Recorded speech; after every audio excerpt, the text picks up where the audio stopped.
JP, balik na ba sa full operation sa biyahe ng LRT2?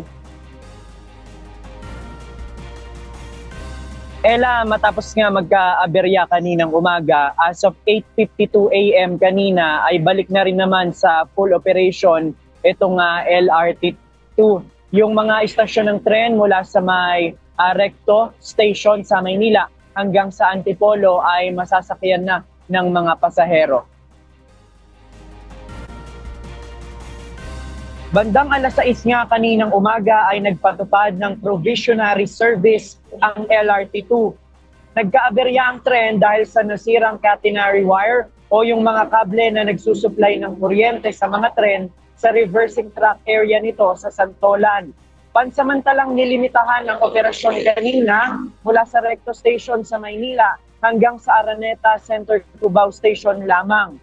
Mula sa Anonas hanggang sa huling istasyon sa Antipolo ay sarado ang mga istasyon ng tren. Napilitan ng ilang mga pasahero kanina na lumipat na lang ng ibang mode of transportation gaya ng jeep, bus, taxi at mga motorcycle taxi. Tumagal din ng nasa 2 oras ang aberya sa LRT2 kanina.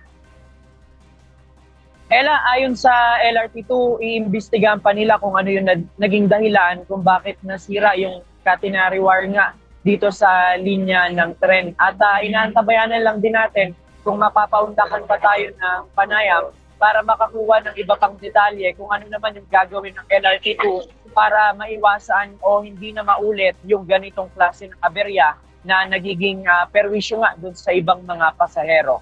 Sa ngayon, yan muna ang ating latest live mula dito sa Marikina City. Balik sa'yo, Ella. Maraming salamat, JP Nunez.